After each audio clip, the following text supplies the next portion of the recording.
You know, there are a lot of cowardly men out there who are supporting Donald Trump and think it's manly to do so. There are zero men on the literal earth that are voting for Donnie because they think it's manly. And to declare such a thing would be the least manly thing that you could do. I don't know about you folks, but when I was growing up, all of the men around me told me to respect women, treat them with the dignity that they deserve, don't bully women, don't insult women. Yep, we all agree with that.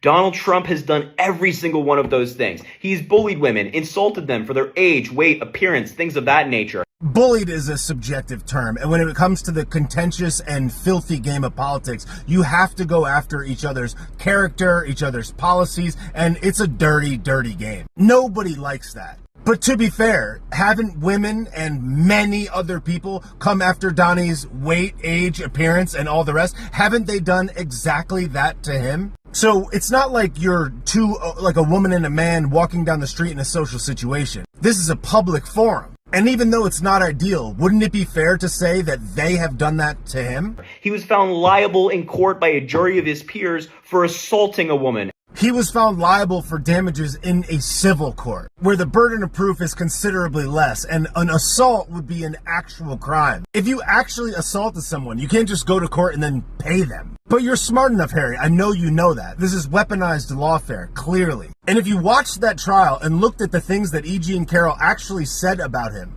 it was a series of the most baseless and unsubstantiated series of claims, which is why it was presented in a civil court where the burden of proof is less. If there was a provable actual assault, he would have been tried in criminal court. Plus, everybody knows that there's no such thing as a jury of your peers for somebody like Donald J. Ballgame, who is objectively the most famous person in the world. And if there's been a media onslaught for the last 8 years telling you that he's the second coming of some terrible dictator, you might just choose in favor of the accuser. And of course, to this day, he brags about taking reproductive rights away from women. Look, we don't have to agree on this issue, but if you're going to call them reproductive rights, then I could say that he wants more babies to live. And even though this has been explained 50,000 ways from Sunday and you know it, Donald J. Ballgame did not take away any reproductive rights from anyone. The decision that the Supreme Court made, irrespective of his opinion, was to take a bad piece of law and give that right to decide back to the individual states. So if anybody took reproductive rights away from anybody, it would be the voting citizenry of each respective state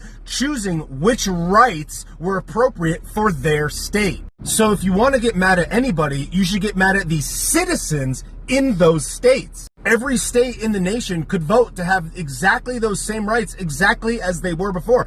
Every state could do it. But even though you and your friends like to suggest like the entire country is unanimous on this decision, clearly it's not. You guys talk about how you like democracy, but you don't like when it goes the way against the way that you believe it should. So if you're a man and you're supporting this guy, what's wrong with you? Get it together. If you are willing to overlook Donald Trump thinking that your wife, your daughter, your sister, your mother are just pieces of meat. Bro, that's a little hyperbolic, don't you think? Pieces of meat? It's like, oh, they call him a fat, ugly, old, dementia-ridden dictator for 8 years in a row. And he's like, you're ugly. And then you're like, nah, what are you, bullying women? Or what, they're a piece of meat because why? Because you disagree about his position on this one policy? Well, newsflash, so do lots of other people. Does half the country think that women are pieces of meat? And that he doesn't care about them, then I'm sorry. You're a coward. Now take your Monster Energy drinks, your lifted truck, and get the hell out.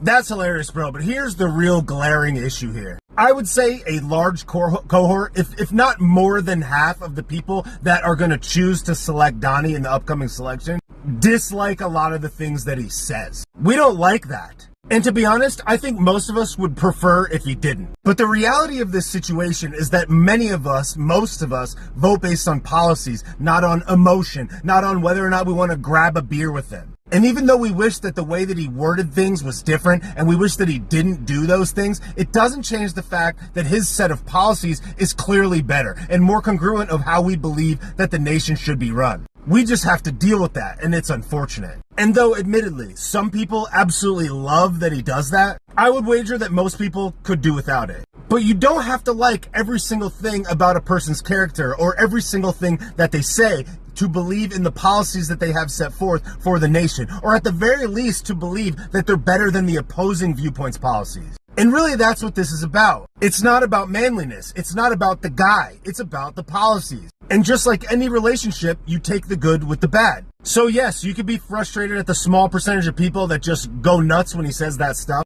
But just because someone is going to choose him doesn't mean they agree with that. And you can see how emotional and narrow-minded your view is on this subject, because you just say, get your Monster energy drinks and your lifted trucks. Ben Carson is going to vote for Donnie. Does he have a Monster energy drink and a lifted truck? Or was he a brain surgeon? There's a lot more to this, bro. That's like me saying, oh, why don't you cut off your Pen 15 so you can be your authentic self, drink a soy latte, and never lift weights ever. I know you have a lot of great reasons and points for why you think that your view or your candidate is better than the other side, and that's fine. We don't have to agree. But don't pretend that people are choosing him because they think it makes them more of a man, or because they think women are a piece of meat, or because they co-sign every single action and word that he says. There's levels to this, bro, and a young man with limited life experience realizes this over time. Because the major thing that happens, probably for most men in their late 20s and early 30s, is that they realize that the government is pretty much terrible at almost everything. And we recognize that choosing a candidate that will give that exact same structure even more money and power will not fare well for ourselves and our families. That's why most people choose Donnie.